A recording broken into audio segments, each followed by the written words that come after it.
Hi, welcome to IELTS Face-Off. A lot of our audience are young people, but there's an increasing amount of people who have kids who watch us. And it's not easy to have kids, because it is really a difficult thing. You got the diaper, you got the milk, and you have to invest a lot of time and energy into taking care of those kids. And not to mention, if you're a woman and you're living in Vietnam, you would probably have to cook. Oh, it's not easy to cook, guys, while maintaining a full-time job. And that's not all. You have to also play with the kid. Playing with the kid isn't really playing sometimes, and I know it's so difficult. That's why, a lot of people choose to have kids a lot later. But today, we're going to be talking about family, and what will happen if the person who's taking care of the kid is not the mother, but it's the father. You've met him before, and he's a good friend of mine, so I'm going to get him to come on to the show and speak to us about what it means to have a family at a young age while being a male. Let's go. Let's see who he is. Here comes our special guest of this episode, Liu Quang Minh, also known as Michael Liu, the host of many shows on VTV4. He will reveal the story for the first time ever about his family. And next on the IELTS On the Go journey, discovering Central Vietnam, we will follow Tuần to the most beautiful coastal city of Vietnam, Da Nang. Of course, we will have a chance to have a convo with the youngsters here. And of course, you can't miss the handy tips by our charming IELTS experts from British Council, Daniel. Everything all set for this episode. So let's get to the studio and say hi to our guest for today's episode. When it comes to talking about family, who better to talk about it than my lovely friend Michael Liu? And you've seen him co-hosting with me before, but you've never seen him in the hot seat. So right now he's going to share with us a couple of his own family stories, and he has an amazing son, and I'd love to hear more. So Michael, welcome. Quite an interesting experience because usually I'm the one grilling people, and Yes. now I'm the victim. So, And now you get to be grilled. Yes. How did you start your family? And what's the definition of family for you? Kind of hard to tell how a family starts, but I think it all started with my little one, Eugene.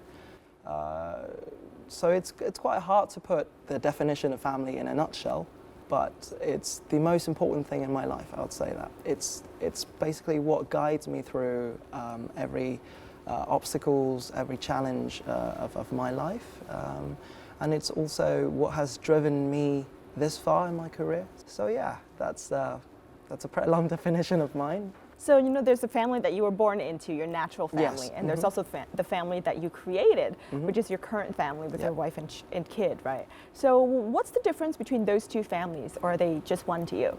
The difference between the two is, with my current family, it's more about, it's where I get to learn how to give and how to sacrifice and take care of others, whereas with the other family, I used to only have to get to enjoy the fruits of my mom's hard labor and all that.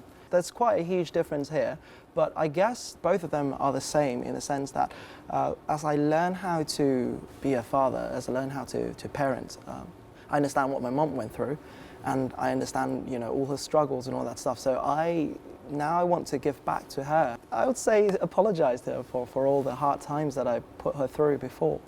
So yeah. I definitely think that a family of our own will definitely mature us in many, many ways. It's going to give us a lot of emotional and physical, as well as this newly found sense of identity and Indeed. newly found sense of commitment. Having a family made me realize who I am and what I truly want in life, and that's to have a safe haven for myself. And without my family, without my wife and kid, I don't think I would be where I am right now in my media career, I would say. So you have a lovely child. You were Australian raised. You were raised in Australia for a long time. Your son was born in Vietnam. So what kind of parenting do you actually adopt? The Australian way, or the Vietnamese way, or the Michael Liu way? This question was the first on my mind the moment I received the news that we were going to have A baby. Yes. So at that time I was freaked out, but there was my time bomb coming at the same time, and I basically had to rush it and figure out what I wanted to do. But I don't think, along the way it just came out naturally, because I realized that throughout like my years in Australia as like a Vietnamese Australian, my identity struggle was quite huge. But the longer I became a family person, a family man, the more I was sure of myself more, and the surer I became of the way I bring up Eugene. So I would say that it's not the Australian way, it's not the Vietnamese way. I don't want to attach my kids' cultural identity to one single country. I want my kid to be a global citizen, basically, because in this modern world, it is important that you keep your eyes and your mind open at the same time to different cultures, different languages. I would say that it's also very important to remember his roots, because your roots define who you are at the same time too. I want him to understand why we eat with chopsticks, why we are so family oriented the way we are, and why family means so much to all of us. And that's also one of the advantages of being a Vietnamese too. And I want him to use his strong of being Vietnamese like that and bring it into the modern world that he will live in. So I'm sure family now is a big part of your life, and I think to everybody who has a family, it's a big part of your life. But you're also a millennial, right? You're also a young person like me. As Michael Liu, at this moment in time, 2017, what are some of the most important things to you in life right now? Family is the most important thing in my life at the moment, but it's not the only important thing, because this is quite important. You must keep a balance in your life, and in order to be able to maintain a healthy lifestyle and a healthy family, you must make sure that you don't build your happiness around one thing. When I say that, it means that there are different sources of happiness: work, career, family, of course, also friendship, and you must have hobbies of your own too, because all those things come back to your family. All those things can, when it comes to hobbies and all, your hobbies could be his hobby, or he could choose his own hobbies based on yours, who knows. But it would be very nice if you can have like a common hobby in your family. That's how you can connect to your kids. Like, I hope that Eugene's going to grow up being a Star Wars fan like me, being a football fan. And so yes, family is the most important thing, but you must remember that it's not the only thing that matters in your life. So let's say if you were to tell your family a story about yourself, or a story of you being in the media, what's the most memorable story that you would actually keep as an heirloom to tell your family? Oh, this is a tough one, huh? I think the most important one and the most memorable experience that I had during my time at VTV4 would be learning how to accept failure and learning how to overcome rejection, I'd say. Not everyone is going to understand you for who you are right away, and life is not always pink, As a lesson for my little one, I would say that he needs to learn how to overcome fears, overcome social prejudices. During my time at VTV4, I had quite some failures in work. So, for example, my first Talk Vietnam interview was a disaster. I felt like a paralyzed man because it was my first time, and it was the show that I always wanted to host before I came to VTV4. So it was kind of like a dream come true. And I had stage fright, pretty bad. I still managed to finish it because it was not live. Because of the fear that I had at the time, I couldn't fully showcase all my confidence and my ability to analyze questions and all that. I could have done it a lot better. It could have been a lot more fun with the character. So first is to overcome fear and overcome failure. So after that, I beat myself up quite hard, and I had to. Okay, so throughout my time working for VTV4, as well as being the host of Talk Vietnam, obviously the star of Talk Vietnam is Chương. Many people look up to her. So I got these, give me back Chương, or who's this guy? I want Chương back. So it really took a heavy toll on me at the beginning when I was doing it. I was beating myself up, and I was always asking, am I seriously not good enough? And then I realized that it's not about trying to fill in the space of someone else. It's not about trying to be better than someone else, but it's about being the best that you could be as yourself. So I realized that I have to be my own character, my own Michael Liu, my own person. So Chương is a great presenter, she's a great host, but she's got her own style. I've got my own style. And to overcome the sense of failure at the time. I had to acknowledge that I was never going to be Zuon, but I'm going to be good in my, on my own terms, in my own way.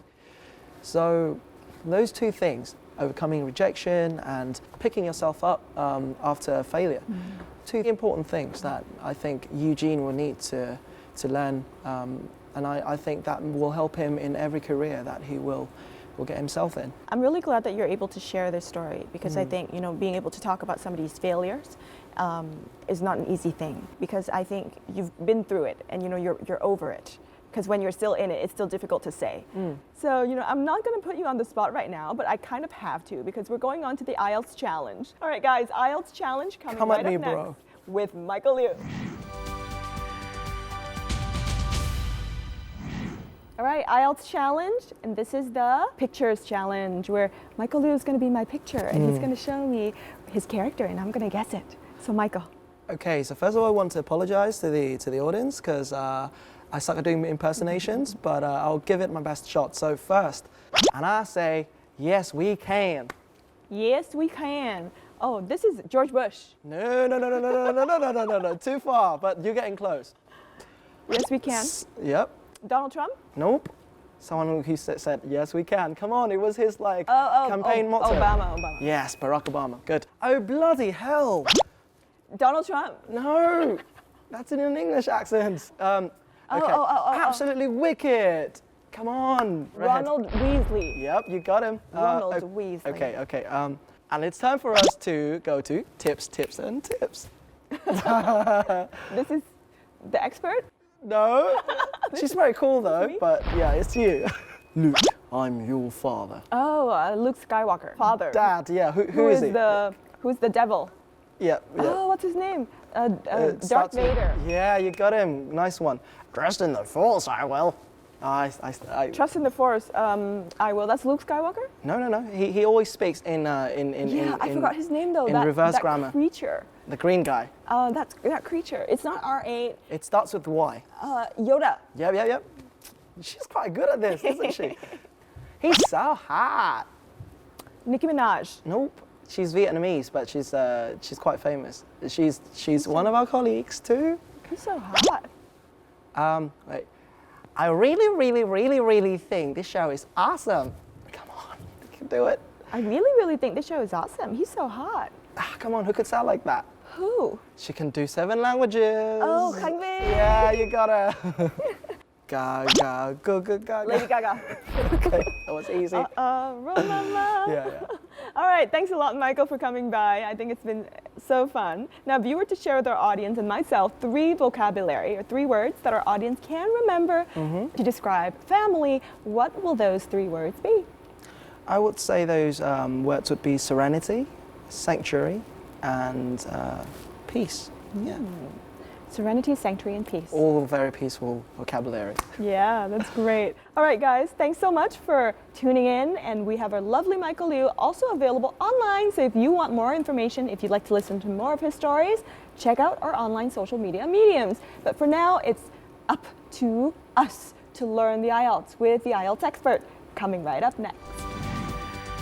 Coming up, Tung Đắc and IELTS On the Go journey. Where are you? Wow, look at him and the beautiful beach of Da Nang. Yes, Da Nang will be the destination for this week's journey. We will face off with the youngsters of this beautiful city and listening to their sharing about studying English. And of course, Da Nang, show us your talent by nominating the best to face off our IELTS expert and be Voice of the Week. Excited enough? Stay right there.